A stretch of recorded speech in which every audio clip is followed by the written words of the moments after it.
बड़ी बात बीजेपी की तरफ से ये कही गई कि लोकसभा चुनाव के लिए बीजेपी तैयार है। कभी भी सरकार अगर चुनाव के लिए कहे बीजेपी तैयार है। साथ ही ये कहा गया कि यूपीए सरकार के 9 साल जो कि कल पूरे हो रहे हैं, तो कल बीजेपी की तरफ से यूपीए सरकार की खामियों को लेकर के विपक्ष के नेता, राज्यसभा में विपक्ष के नेता अरुण जेटली और लोकसभा में विपक्ष की नेता सुषमा स्वराज अपनी बात रखेंगे। इसके साथ ये कहा गया कि 7 जून को गोवा में बीजेपी के राष्ट्रीय पदाधिकारियों की बैठक होगी और 8 जून को राष्ट्रीय कार्य समिति की बैठक होगी, जिसमें जो देश के हालात हैं, चाहे राजनीतिक मोर्चे पर हो, चाहे आर्थिक मोर्चे पर हो, चाहे सुरक्षा के मोर्चे पर, उसको लेकर चर्चा होगी।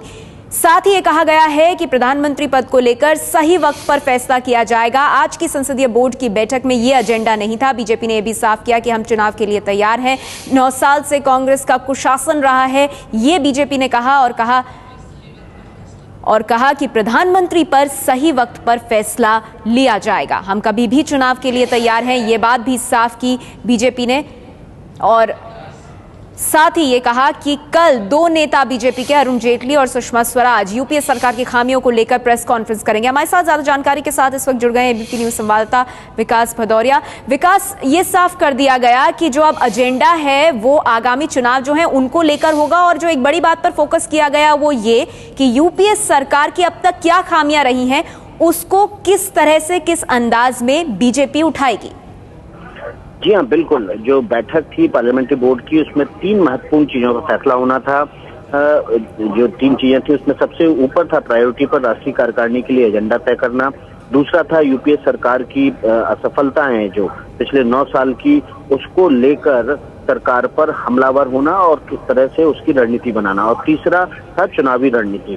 तो जो चुनावी रणनीति का हिस्सा है उसका प्राथमिक स्टेज है, जो प्राथमिक स्तर है, वो यूपीए सरकार की असफलताओं को गिनाकर जगह जगह जाकर प्रेस कॉन्फ्रेंस करना और यूपीए सरकार की पिछले 9 साल की असफलताओं को गिनाना। इसी के तहत कल बीजेपी के 2 बड़े नेता अरुण जेटली और सुषमा स्वराज बीजेपी हेडक्वार्टर में प्रेस कॉन्फ्रेंस करेंगे और पिछले 9 साल में जो यूपीए सरकार की असफलताएं हैं उनको भी गिनाया जाएगा। इस पूरी पार्लियामेंट्री बोर्ड की बैठक में जो कच्चा खाका तैयार हुआ है वो चुनावी रणनीति को लेकर तैयार हुआ है, यूपीए सरकार की असफलताओं को गिनाने को लेकर तैयार हुआ है और राष्ट्रीय कार्यकारिणी की बैठक में इसका पूरा खाका सामने आ जाएगा। इस बैठक में नरेंद्र मोदी ने खास तौर पर जो सोशल मीडिया है उस पर फोकस करते हुए कहा है कि जो पिछला लोकसभा चुनाव था उसमें कांग्रेस को कुल 11 करोड़ वोट मिले थे, जिसके दम पर उसने 202 लोकसभा सीटें जीती थी। अकेले सोशल मीडिया पर इस समय करीब 13 करोड़ नेट यूजर हैं जो कि सोशल मीडिया से जुड़े हुए हैं, और अगर इस सोशल मीडिया को उपयोग करने वाले को पार्टी की तरफ मोड़ा जाता है, वहां पर बीजेपी से जुड़े तथ्यों को सकारात्मक ढंग से रखा जाता है, यूपीए सरकार की नाकामियों को वहां पर गिनाया जाता है, तो निश्चित रूप से बीजेपी को आने वाले लोकसभा चुनाव में बड़ी ताकत मिलेगी और ज्यादा सीटें जीतने में सफलता मिलेगी। विकास, इसके साथ ही जो एक और बात बीजेपी की तरफ से पूरे विश्वास के साथ कही गई वो ये कि चुनाव के लिए तैयार हैं। कभी भी सरकार चुनाव के लिए कहे और बीजेपी तैयार है। जी हाँ, बिल्कुल। बीजेपी के बड़े नेताओं का मानना है कि जो सरकार की लोकसभा में स्थिति है, जो नंबर गेम है, वो सरकार के भले ही अभी पक्ष में दिख रहा हो, लेकिन वो इस स्थिति में नहीं है कि लंबे समय तक सरकार को सुचारू रूप से चला सके, और इसलिए बीजेपी के नेताओं का मानना है कि चुनाव कभी भी हो सकते हैं। और आज पार्लियामेंट्री बोर्ड की बैठक से पहले भी बीजेपी कई बार कह चुकी है कि वो चुनाव के लिए पूरी तरह से तैयार है, केंद्र सरकार जब चाहे तब चुनाव करा ले। और आज भी पार्लियामेंट्री बोर्ड में इसी के मद्देनजर रणनीति तैयार की गई है ताकि अगर जल्द चुनाव होते हैं तो बीजेपी अपनी रणनीति पूरी तरह से बना ले और उस पर आगे काम करते हुए चुनावों का सामना करने के लिए तैयार रहे।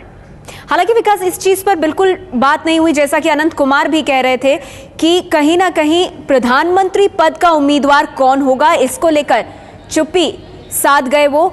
लेकिन जो ये तस्वीरें आप देख रहे हैं, नरेंद्र मोदी पहुंचे हैं बीजेपी अध्यक्ष राजनाथ सिंह से मिलने के लिए उनके घर।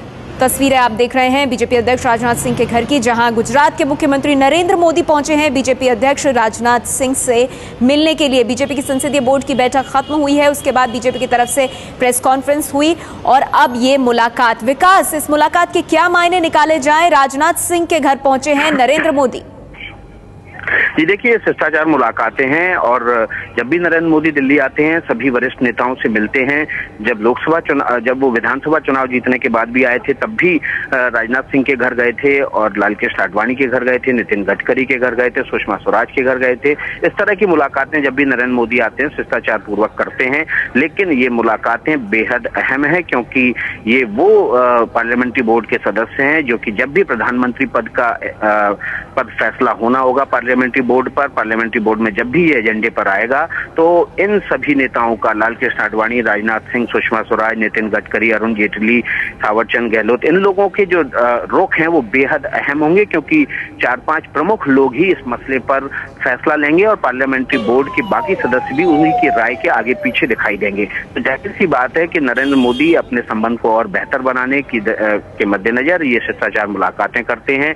यहाँ पर इन शिष्टाचार मुलाकातों में कोई बड़ी बातें नहीं होती हैं पार्टी से जुड़ी, सिर्फ हल्की फुल्की बातें होती हैं। माहौल को हल्का फुल्का बनाया जाता है, खुशनुमा बनाया जाता है ताकि इस खुशनुमा माहौल में जो बड़े नेताओं का मन है उसको टटोला जा सके, उसको पढ़ा जा सके और पार्लियामेंट्री बोर्ड में भी उसका अक्ष नजर आए।